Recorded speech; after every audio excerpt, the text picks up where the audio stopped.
राना साहब फरमाइए कि सदर साहब ने नोटिफिकेशन कैसे जारी कर दिया, क्योंकि मेरा नहीं ख्याल कि चेयरमैन साहब को ही सूट करता होगा ये नोटिफिकेशन। वो ना जब जनरल कैनी की एक्सटेंशन थी तो तय हो गया कि एक्सटेंशन देनी है। ठीक है, ये कहीं नहीं लिखा हुआ था 1 साल है, 2 साल है, 3 साल है। तो प्राइम मिनिस्टर साहब ने 3 साल, यूसुफ गिलानी साहब ने 3 साल। नहीं, मैं अब आपको बताता हूं। सेक्रेटरी डिफेंस निकले, इधर स्टिक होती है, इधर फाइल होती है, वो आए और उन्होंने उनसे साइन करवाए। ठीक, उन्होंने साइन कर दिए। ठीक है, फिर जहाज उड़ता है, वो कराची चला जाता है, वहां भी एमएस मौजूद है। ठीक है, वहां पर साइन होते हैं और पता लगता है कि ये तो टर्न ओवर है। ठीक है, ठीक, ठीक है।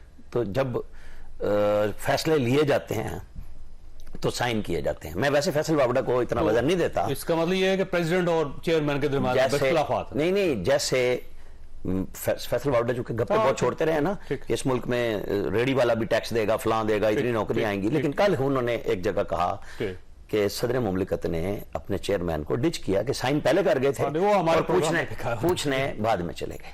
ठीक है ना, मतलब लेकिन हमें कहीं ना कहीं तो कोई बात करनी होती है। तो देखें, फैसला हुआ, साइन हुए, प्रेस रिलीज ऐवान सदर ने जारी की। ठीक है, अगले 1 घंटे में से भी कम टाइम में ये बेंच बन गया। नहीं, वजारत कानून ने बकायदा नोटिफाई कर दिया। बिल्कुल, यानी हर चीज पहले से तय थी। स्पीड, सदर मुमलिकत ऑन बोर्ड थे। ठीक, अब उनका बेटा क्या ट्वीट करेगा इसके ऊपर उसको करना चाहिए, मलाइन करना चाहिए सदर मुमलिकत को, क्योंकि उनका बेटा तो पाकिस्तान की स्टेट के तमाम ऑर्गन्स को मलाइन करने में मास्टर है। तो उसे अब कर देना चाहिए कि आपने क्या किया बाबा।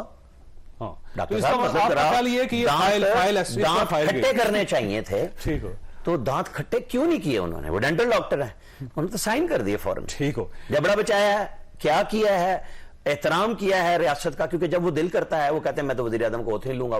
मशवरे बाबर अवान, फवाद चौधरी सबसे के उन्होंने सब ने बताया कि ओथ तो लेना पड़ेगा, फिर छुट्टी चले गए। ठीक है, ठीक है। तो शहबाज शरीफ साहब का ओथ हो गया था, वरना वो तो थे तैयार, उस वक्त मामलात और थे। ठीक है, तो अब तो मामलात अपने हाथ में नहीं है। वैसे बैरिस्टर साहब आपका क्या ख्याल है, सदर साहब का कोई दिल बदल गया है, सदर साहब को मजबूर है, सदर साहब को महसूस ही हुआ कि चेयरमैन गलत कर रहा है? नहीं, मेरा ख्याल में इस तरह नहीं रहना चाहिए। वो एडवाइस पे पाबंद है, उनको मालूम है कि बाकी एडवाइस भी पाबंद है, वापस भी तो कर सकते हैं। बाद मामलात में मैं आपको बताऊं, बाद मामलात में आईन ने उसको हक दिया है कि रिकंसिडरेशन की भेज सकता है। इसमें तो गुंजाइश ही नहीं रिकंसिडरेशन की, आईन में लिखा हुआ है। जफरुल्लाह साहब सॉरी, क्या एडवाइस हर तरह की में हक नहीं है उनको कि वो एक दफा वापस भेज सकते हैं? लेकिन इसमें ये नहीं लिखा हुआ, वहां ये नहीं लिखा हुआ कि ये एडवाइस। मुझे मालूम है, लेकिन उसमें तो ग्राउंड वो देते हैं ना कि मेरी ये वजह आप रिव्यू करें।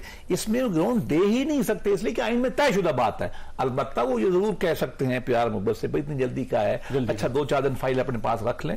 लेकिन मेरा अपना ख्याल ये कि देखिए ना, grand scheme of the things जो है ना, जो चल रही है सबको पता ही है। ठीक है, उसके अंदर ये हो गया है तो बस हो गया है। अब मामला आगे चढ़े, और उसका एक फायदा तो बहरहाल मुझे नजर आया है कि कम से कम वो जज साहबान जो पिछले कई सालों से 2-2 मरलों के केस सुन रहे थे, ठीक है, साइडलाइन थे, बड़े ऑनरेबल जज भी थे उनमें।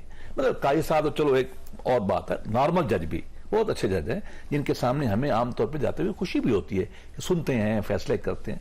वो भी किसी बेंच में नहीं बैठ रहे। आज बैठे, चलो अच्छा है, मुल्क आगे बढ़ेगा। साहब की तरफ आपने जाना है, लेकिन इसी प्रोग्राम में मैंने एक दफा कही थी, जब वो बहुत ज्यादा बात हो रही थी, एग्जेक्टिव ऑर्डर वापस लिया जा सकता है। और उस एग्जेक्टिव ऑर्डर के आखिरी जज मौजूदा चीफ जस्टिस है। ठीक है, बाकी सब रिटायर हो चुके हैं। तो मैंने ये बात कही थी कि इसमें जो रुकावट है वो सिर्फ और सिर्फ काजी फैज ईसा होंगे। अगर एग्जेक्टिव ऑर्डर वापस ले लिया गया और वो ओथ न लें तो मसला बन जाएगा। ठीक है, तो अब इसका मतलब ये होगा कि काजी साहब जो है वो अब अगर कोई उनके साथ और उन निकल जाते हैं तो ये ऑर्डर आ चुका है, अब वो चीफ जस्टिस हैं। फिर ओथ लेना किसने है? अगेन सदर मुमलिकत ने। जी, सदर ने। सही बात।